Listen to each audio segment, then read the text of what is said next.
Je m'appelle Jessica, je suis infirmière depuis 1 an, donc ça fait pas longtemps. Je travaille dans un hôpital. Aujourd'hui, j'aimerais partager mes questionnements et mes observations avec le public dans l'espoir que les gens se rendent compte que tout ce qu'on a vécu depuis les 18 derniers mois n'a absolument aucun sens et que nous devons cesser d'en ignorer les conséquences. Dans la technique en soins infirmiers, on nous apprend que c'est en soulevant plusieurs questionnements que nous devenons des grandes infirmières. On nous apprend également l'importance de l'éthique. Nous avions des débats pour prouver que les soins médicaux ne sont jamais unilatéraux et que quelles que soient nos valeurs, personnelles, nous devons toujours respecter la décision médicale de notre patient.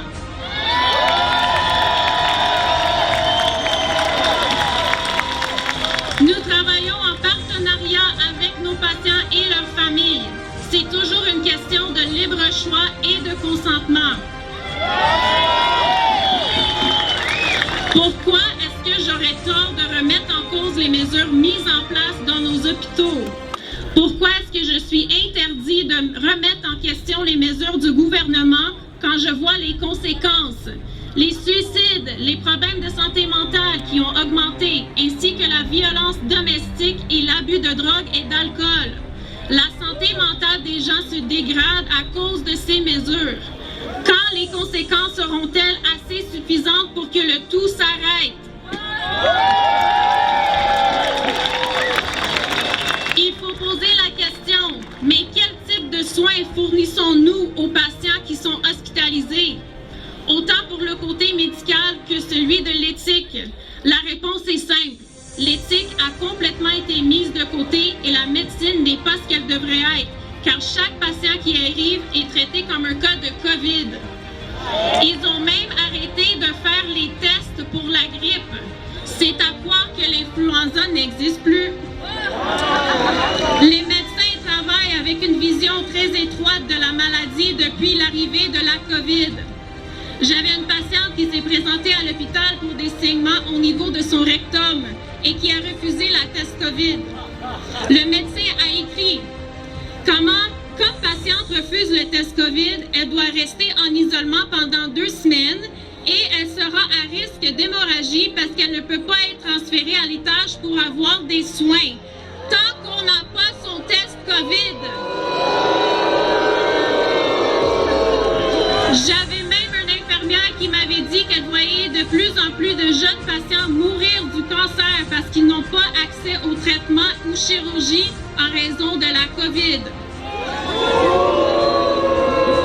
Nous sommes dans un système de santé très déficient et corrompu. En tant que professionnels de la santé, nous devons respecter notre code de déontologie et surtout, nous devons nous unir.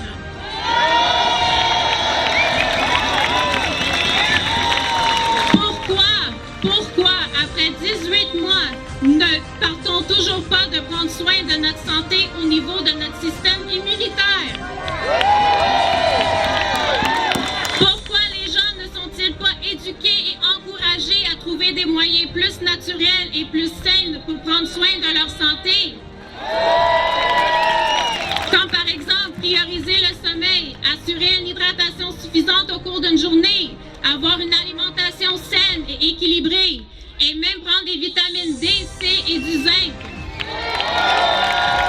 Le vaccin n'est pas la solution universelle et ne convient pas à tout le monde. Pourquoi infliger à la population une telle pression pour obtenir ce vaccin? On achète les gens en leur offrant des bains gratuits, des repas gratuits chez McDo, des hot dogs gratuits, une chance à gagner à la loterie. Après tout ça,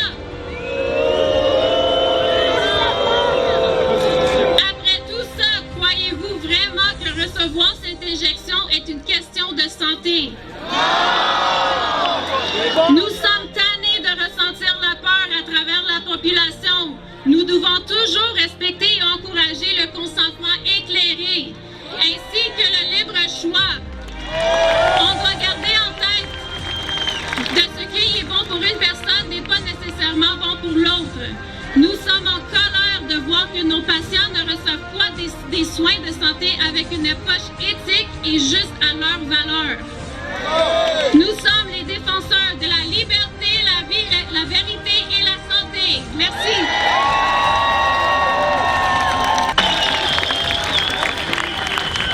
J'aimerais ça, juste premièrement, vous remercier de tout être là. C'est... Wow! Je peux même pas m'arriver pour cacher mes yeux, il y a du monde tout le tour. Fait que moi, vite, il y a beaucoup de choses qui ont déjà été dites. Je suis ici pour mes enfants. Je suis ici pour ma famille. Mais ça fait longtemps que je regarde le peuple et que je pouvais rien faire parce qu'on m'a coupé l'herbe sous le pied, moi aussi. Moi aussi, j'ai été approché et on m'a dit tu fais plus de vidéos, plus rien, sinon, sanction. J'embarquerai pas dans les détails.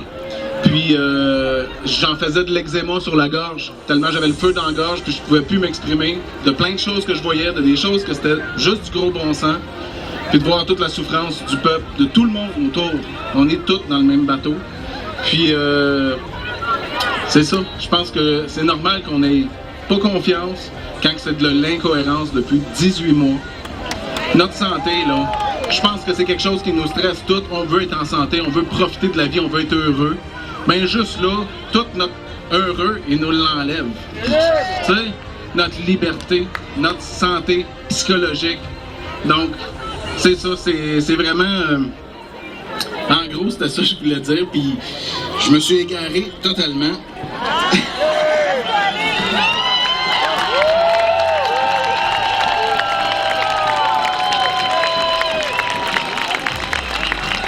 Fait que je voulais juste dire au monde de ne pas avoir peur, peu importe, on soit ensemble dans le milieu de la santé, les professeurs, tout le monde, s'ils nous obligent de faire ça, s'ils se permettent de nous faire vivre tout ça, c'est parce qu'on leur permet de le faire.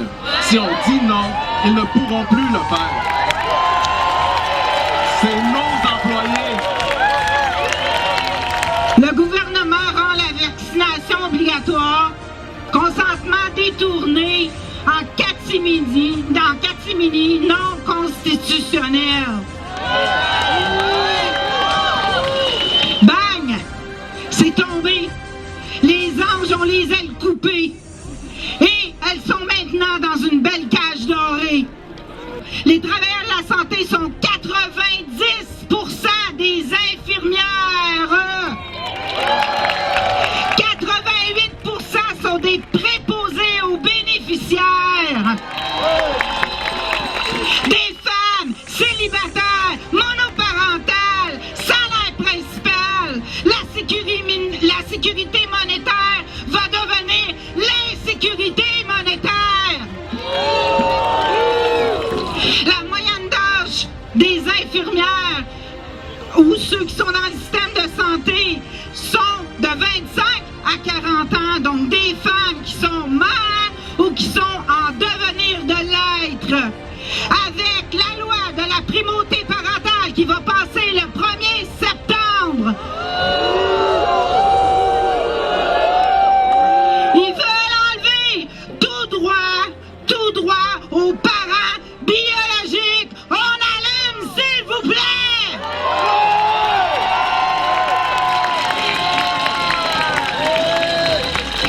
Les travailleurs sont pris parce que un certain monsieur Docteur Massé, en passant, il est parti, il a lancé sa bombe mercredi, il a pris un petit temps de repos parce qu'il est malade. Vendredi, il a dit, si les travailleurs de la santé, ils vont complètement se faire vacciner, ça va montrer le signal que le vaccin, c'est bon pour tout le monde. Notre bon monsieur Docteur Arruda, il a répliqué exemplarité. Exemplarité, c'est ça, hein? C'est un gros mot, c'est un gros mot. Et M. Dubé, lui, a dit que c'était on était pour être un exemple et la causalité du système de santé qui ne fonctionne plus quand ça fait 30 ans que le système est malade puis ils n'ont pas trouvé un vaccin, eux autres!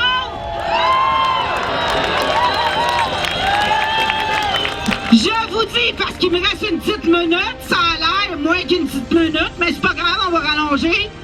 Je vous dis, les gens de la santé, levez-vous, sortez, demandez aux syndicats de vous représenter la minorité.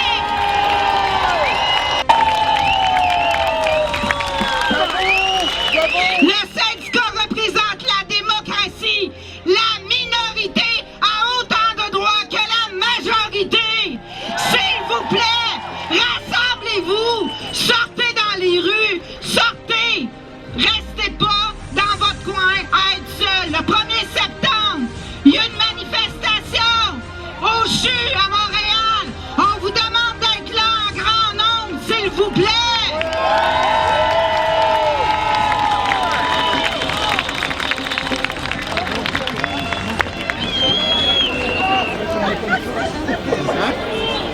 Présentement, c'est le gouvernement qui ne respecte pas la Constitution. Si vous croyez que sortir, c'est illégal, ben non, c'est le gouvernement qui est illégal. Merci! We are suing the Attorney General of Canada, the Attorney General of Ontario, our Cheesecake Premier, Doug Ford. Too bad we couldn't have had your guy in there, but anyway, we're working on it, and we're suing 5 police chiefs because we feel that these injunctions that our police officers are told to enforce, the measures, is a complete violation of our Charter of Rights and Freedoms. So of course the government filed a motion right away to dismiss, and you know what the judge told Doug Ford and his cronies? They could stick their motion up there where the sun doesn't shine. Our motion is going forward. We will not stop. We will not quit. And if we have to go to the Supreme Court of Canada, we will.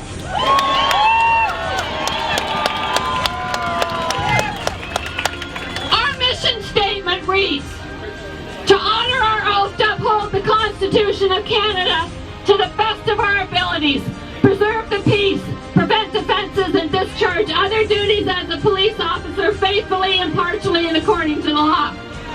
To continue to serve and protect the public while remaining independent of political influence. To repair and regain public trust which is being damaged and lost due to the enforcement of these emergency measures. And to encourage active duty members to join our court action requesting clarification of the validity of these measures. So what we want you to know is you're not alone. Okay? We hear what you hear, and we see what you see. And trust me, we feel the anger that you feel when we see people arrested for peacefully protesting or not wearing a mask, or don't get me started on pastors being thrown in jail for speaking the word of God. We are right. And now what's happening here and in BC and what we know is going to happen across the country is we are enraged with these passports. And we want you to know that we are working behind the scenes to bring law and order back to Canada.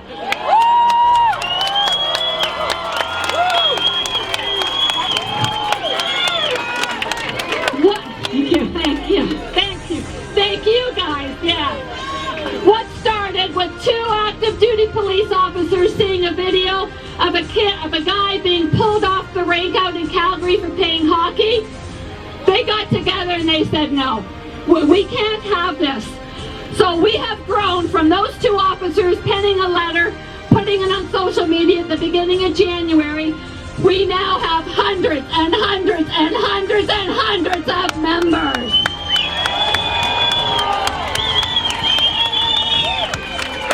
But what is more encouraging is we have a lot of retired members, and that is absolutely great. But we have seen a shift in the last little while. Now we have more active duty police officers coming on board every day.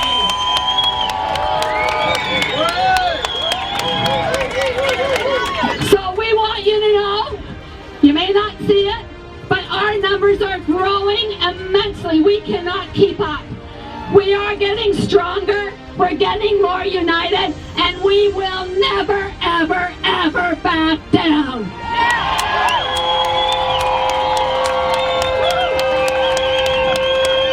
We are police on guard, and we will always stand on guard for thee.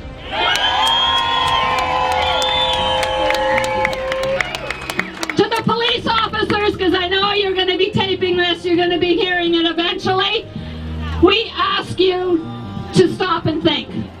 We thank you for putting your life on the line every day. We appreciate it because as civilians, we have no idea what it's like to go to what you think is a routine call and you're faced with aggression and violence. So we thank you. But we also urge you to remember your oath. Your oath to uphold the Charter of Rights and Freedoms, and your oath to serve and protect. And that doesn't mean to just protect against criminals. How about protecting us from self-appointed dictators that, I don't know, masquerading as premiers or mayors or unelected health officials? Okay? 2019 case law showed very clearly you cannot walk into a court of law, get on the stand and say to the judge, I was just following orders. That didn't cut it in 2019, it did not cut it in the Nuremberg trials, and it will not cut it in the future. So when you strap on that uniform, we ask that you police from your heart and from your conscience. Why did you become a cop? Was it to criminalize everyday Canadians? I don't think so. So you're taught to investigate, so investigate. Look at the death rate in 2020. You'll find out that per capita it was the least amount of deaths in Canada since 2010. Have you taken the chance to look at Carrie Mullis? I bet you they haven't. And have you read any peer-reviewed studies on masks? I bet you haven't. So ask yourself, do you want to be part of this tyranny, all for a virus that has a 99% recovery rate, or do you want to be the catalyst that tears down this wall of democracy? Because together we are the 99% and we will win! So what can you guys do? You're doing it. You're here. Thank you very, very much. If you know of any police or military that aren't happy with what's happening in our country, let them know they're not alone. Let them know about policeonguard.ca. Go, you can follow us on social media. Okay, all right. I'm almost done. My husband tells me I talk too much. Okay? Follow us on social media. And what we have on our website now, we know that what they call a government in Ottawa has deemed that the vaccine passports are mandatory for federal employees. In conjunction with Rocco Galati, we are spearheading a lawsuit to protect all those employees.